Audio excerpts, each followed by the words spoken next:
Hey y'all, welcome or welcome back. I'm Krista, and today we're gonna talk about money.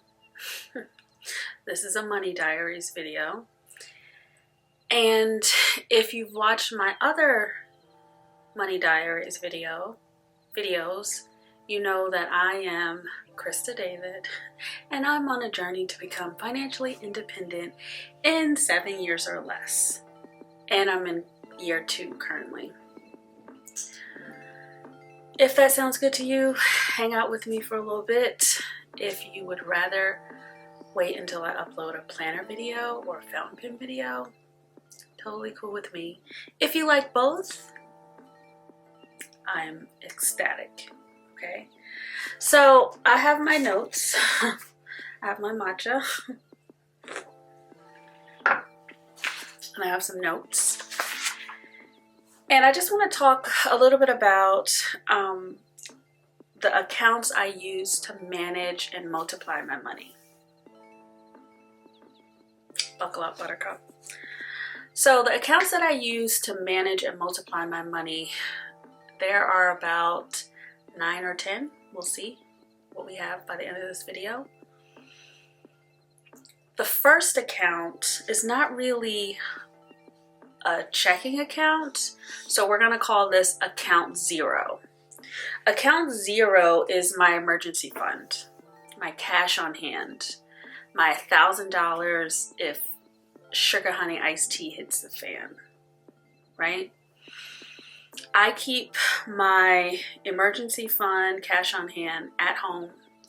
It's accessible, mixed bills, and this account currently has $750 in it.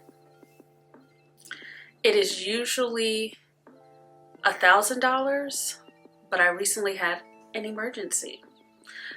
4 weeks ago, a tree fell down in my yard. Thankfully, nobody was hurt. It didn't fall towards my house or my neighbor's house. It just kind of fell in the driveway. But it needed to be cut up and the logs placed on the curb. Someone knocked on my door and was like, "Hey, can I help you with that?" And I was like, "Yeah, how much would you charge me for that?"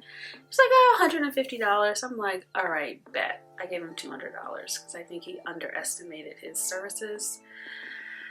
So I had my cash on hand and I was able to pay because that was an emergency. So that's account 0. Account 1 is my salary hold checking account. I use this account to I use this account for my paychecks, and I hold all of my paychecks in this account. They come in from Gusto. That's how I pay myself. I'm a W-2 employee of one of my businesses, and then I let it sit there until I'm ready to move it to account number 2, which is my primary checking account. So account number 2 is the account that I use to pay all of my bills that are on auto pay. So car insurance, utilities, gas for the furnace, all of those types of bills that are automatically deducted come from this paycheck. I rarely use my debit card for this account. I use my American Express card to pay for everything. And then I will pay the American Express bill from this bill's checking account. So that's how I use account number 2. Account number 3, this is where my money trauma is on full display. Money trauma and financial literacy. Account number 3 is my mortgage checking account. I'm a first-time homeowner, and I don't want to lose my house. And I don't want to forget to pay the mortgage. So I set up this mortgage checking account, and it's used for automatic mortgage payments. That's the only thing that comes out of this account. I tend to keep 6 months of mortgage payments in this account. And when the account gets down to like 1 payment left, I'll go ahead and re-up and add more payments in there. And I take that money from my salary hold account, which is where I tend to stash a lot of money. Not a lot of money, but I stash money in that salary hold account, and then I'll move a portion of it to the mortgage account. Account number, so those are the accounts that I use to manage my money. My cash envelope, account 0, my salary hold account, account 1, my bill pay account, account 2, and then my mortgage hold account, account 3. So that's money management. Now let's get into investing, or like multiplying my money. Let's get some matcha also. So account 4 is my high yield savings account, which is currently at Ally Bank. I've had it for years. The annual return is 4.2%. Sure, there are probably other high yield savings accounts that give a little bit more, but I don't want to do the work to move my accounts around. It's fine. I use this account as my long-term emergency savings. I've had emergency save, and let me just say the current balance of this account is $40,380.19. And my goal balance is $60,000 for this long-term emergency fund. Now, I've had a fully funded emergency fund since 2019 at Ally. And I had it fully funded based on my previous expenses. So my expenses before I became a homeowner. I was renting a little house. My rent was like $900 a month. My expenses were very low. I rarely ate out. I cooked everything, like, you know. So I had $30,000 in this account, and I was like, oh, that's enough for 10 months, 12 months of expenses at my previous cost of living. Fast forward to 2021, I buy a house. Now I have a mortgage, and my mortgage is $1,711. And it comes with all these other expenses that come with home ownership. So I have to increase my long-term emergency fund because my expenses have gone up. If you saw my last Money Diaries video, I believe I shared the budgeting spreadsheet that I use, and I showed you what was in my monthly budget. And my average monthly budget is around $4,500, just like basic expenses, plus a $500 contingency. So $5,000 for a month for basics. Like, that's not eating out, that's not getting my nails done, that's not getting my hair done, that's not going shopping. That's just keeping me indoors with clean food and paying for my home expenses, toiletries, and then also paying for my dog's care, etc. And if you take $5,000 a month times 12, you get $60,000. So that's what I'm aiming for. So now I have to add more money to my long-term emergency fund, just because 12 months makes me feel comfortable. Again, most people will say have 3 to 6 months of emergency in your emergency fund. I think that works well when you have a certain set of circumstances, like perhaps you're partnered and that partner has a job, and you know, perhaps you are a W-2 employee of a company, of some other company, and you've been working there for a while, and there's no sort of like thoughts of you getting laid off.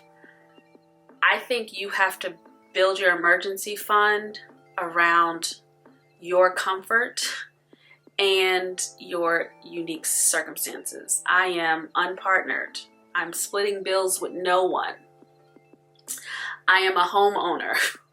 Houses cost money. I am self-employed. Yes, I'm a W-2 employee, but I am a W-2 employee of my own company, which means that's a whole lot of risk. So given all, and then I don't come from a family that has a lot of material wealth, and I would never ever expect, like there's only one person I can really call to be like, hey, can you give me 20 grand real quick and I'll give it back to you?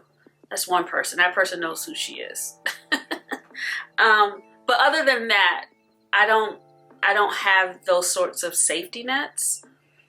And also because I'm working through money trauma and I grew up really poor, and I just feel more comfortable having more cash available to me. And so I'm working towards getting my emergency fund to be 12 months of expenses. And once it gets to $60,000, I will stop contributing to this account because I can just use my other money, any excess of that, and invest it. And that's just a better use of your money. I get it that you don't want to have too much cash lying around because that could be making money in the market. But I'm also, I like the comfort of having access to cash if something goes wrong. And a good example of that was 2020. I had a fully funded emergency fund in 2019. When COVID happened, I was like, it's fine. I can do this for a year at least because I have all of my ducks in a row as far as my emergency fund. Thankfully, I didn't have to use any of my emergency fund in 2020 because my business actually expanded. So that was a blessing in disguise, but it still gave me comfort knowing that, okay, I have my emergency fund, I have my long-term emergency fund, I have some cash in my little checking accounts. Like I felt okay. So I hope to get to 60 grand in this long-term emergency fund by the end of the year, this year. And then I can just focus on my efforts next year with just investing in the market. Okay, so account number 5 is, well, this is a good one. My health savings account, which is currently held at Fidelity. This is a health savings account, HSA, not to be confused with an FSA, which is a flexible spending account. These two things are totally different. The health savings account is this little golden ticket that no one tells you about. You can only get an HSA if you are a member of a health insurance plan that is a high deductible one and HSA eligible. If you buy your insurance from like the marketplace, there's a little box you can tick off that says HSA eligible. And that's how I found my health insurance. Now, a high deductible HSA qualifying health insurance plan is only really good for certain circumstances. If you're relatively healthy, you don't have any underlying conditions that cause you to go to the doctor. Often, I go every year just for my physicals, and all of that is covered in my health insurance. But in the event that I needed to have something extensive, I would have to come up with my deductible, which is $7,500. Again, I don't have a problem getting my hands on $7,500 if I had a medical emergency. This is why I have a long-term emergency fund. So I could easily pay $7,500 out of my pocket if I needed to for my deduction. With that said, the HSA is glorious in that it's a triple tax advantage account. And what that means in brief: 1, whatever you contribute to your HSA in the given calendar year, you can deduct that from your salary, and now you've decreased your taxable income. So for example, I pay myself $90,000 a year. The maximum you can contribute to an HSA in 2024 is $4,150. So you do the math. I'm not going to do the math. Actually, I could do the math. I got my phone here. So $90,000 is what I would normally get taxed on. But because I contribute to my HSA, I maxed it out already for this year, I'm only going to be taxed on $85,850. So you decrease your taxable income. That's the first tax benefit. The other tax benefit is that you can invest your HSA in the market. So my HSA is at Fidelity, and I currently have I have it invested in a low-cost index fund that tracks the total stock market. And then I also have a portion of it tracking the S&P 500. So basically, I just bought index funds and an ETF. And I'm investing this money, and I can invest the money as it grows, is growing tax-free. So that's the second tax advantage. Grow tax-free growth.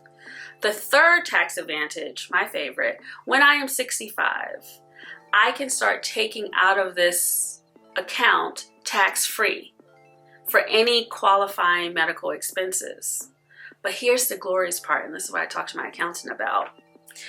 Qualifying medical expenses, you can Google a list. I mean, I'm excited because I keep all of my receipts. I have this whole file on my Google file by year. And I started my HSA last year, maxed it out. So all of my little expenses like my contact lenses, my glasses, my contact solution, tampons, medical massages, acupuncture, which I had a whole bunch of therapy done on my shoulder last year. We did cupping, acupuncture. Got all my receipts, girl, all of them. Put them in a little folder. I'm 44. I know menopause will be calling shortly or at some point, hopefully after 50. Like, I just want to delay it. But when it calls, there's all kinds of treatments, alternative treatments for women who are dealing with menopausal symptoms, like acupuncture, all kinds of massages, lymphatic drain massage. Although I'm going to take advantage of all those good things for my body, right? Keep my receipts. So when I turn 65, on my 65th birthday, I will go over to my HSA, boop, boop, boop. I mean, I don't know if we're going to be typing in computers. We might be like typing into the air, but boop, boop, boop, deduct all of the receipts, all the money I spent from 2023 up into my 65th birthday. I can immediately pull that out of my HSA.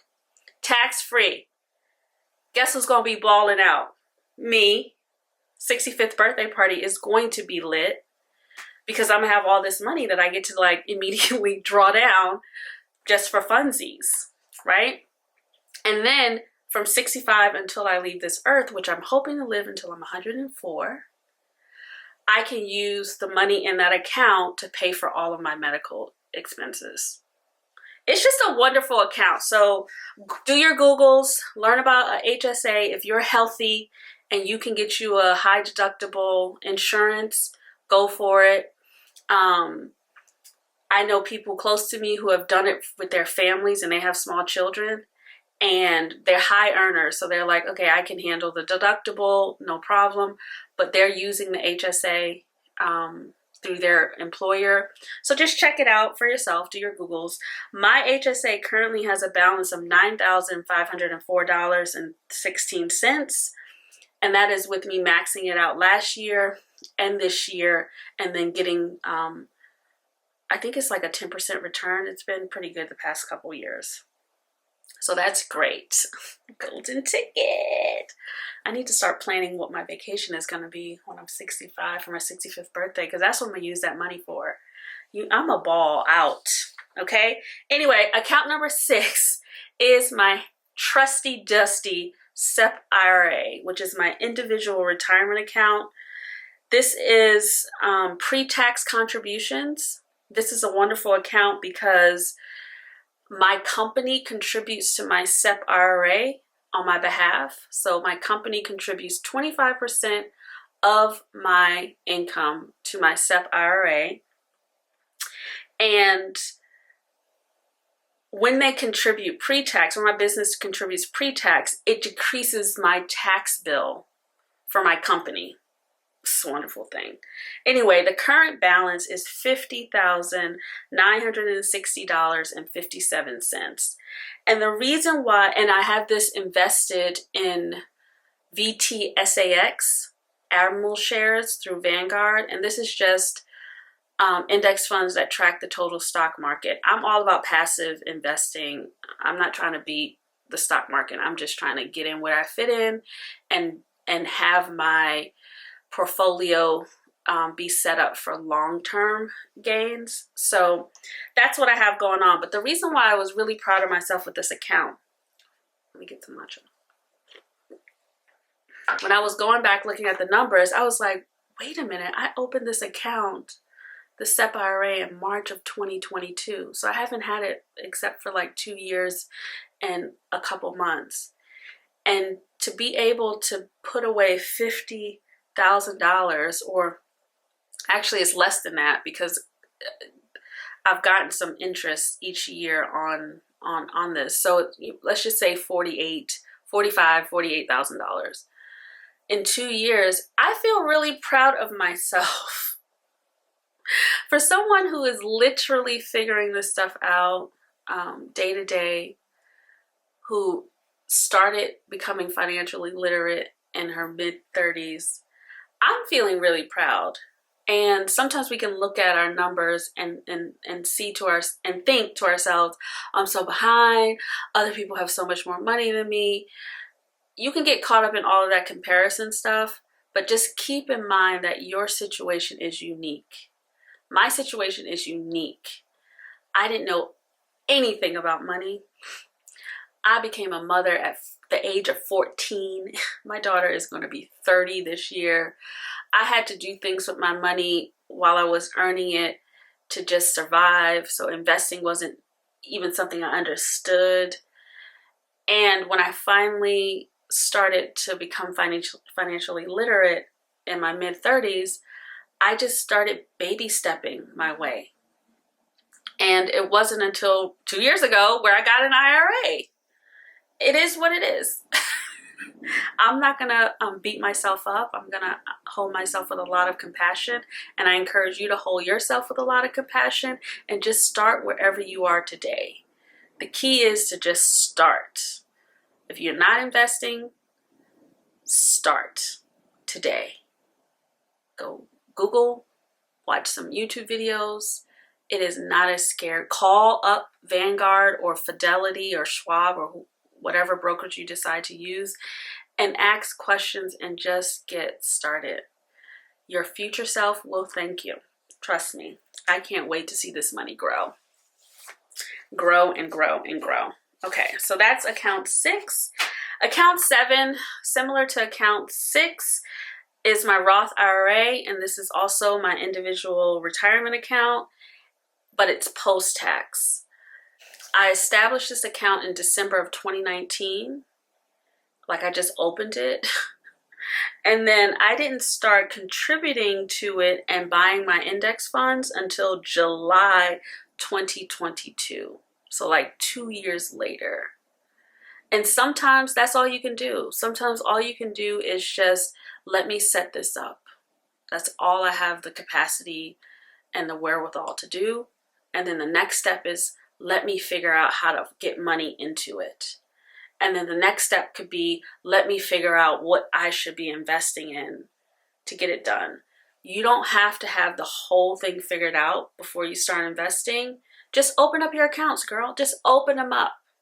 It could be nothing in them. Who cares? You don't have to just open up your retirement account, or go, if you're employed by someone, then go to HR and talk to these people about what it is you have access to. Whether you have access to 401ks or 413Bs, whatever. I mean, there's so many different types, but find out what you have access to and get started.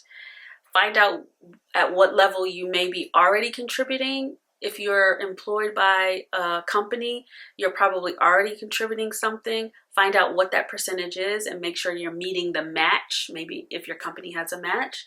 But just learn about where your money is. That is your responsibility. And you can do it. And you don't have to figure it out overnight. Take your time, like baby step, right? So I had this account for 2 years sitting there, and then I started investing in it 2 years ago. And that's why the balance is what it is. I wish it was higher, but it is what it is. I'm doing my best, you know? So account number 8 is a new account. This is my brokerage account. I had thought that, and I have my brokerage account at Fidelity, and the point of this account is to use it for long-term buy and hold. So again, passive investing. I'm just gonna buy a lot of index funds, ETFs, and just let it ride until I'm ready to retire and draw down from that account. I opened this account in April of 2024, so literally like last week. And I put $500 in the brokerage account, and I bought exactly 1 share of VOO, which is the ETF that tracks the S&P 500. And I only bought 1 share. Why? Because 1 share cost me $480.35. I only had enough for 1. But that's okay. I'm in there like swimwear. That's all that matters. So that's account number 8. And the reason why I opened up that account was I thought that I needed to do things in a certain order. And I said to myself, well, I don't need to open up a brokerage account because I just need to focus on maxing out my other accounts, my HSA, my SEP, and my Roth. And once I do that consistently, then I'll treat myself to a brokerage. That's dumb. You can open up a brokerage. It's just basically like a checking account. You can open up one right now. You don't have to put any money in it. You can decide when you have some extra money to put some extra money in there. You don't have to do things in order. Sometimes matters, but what I'm learning is that you can get started on pieces of your investing life without having every single thing mapped out. So I opened up a brokerage account and I said, okay, I got $500 left over from this month's money. Let me just slide it in there.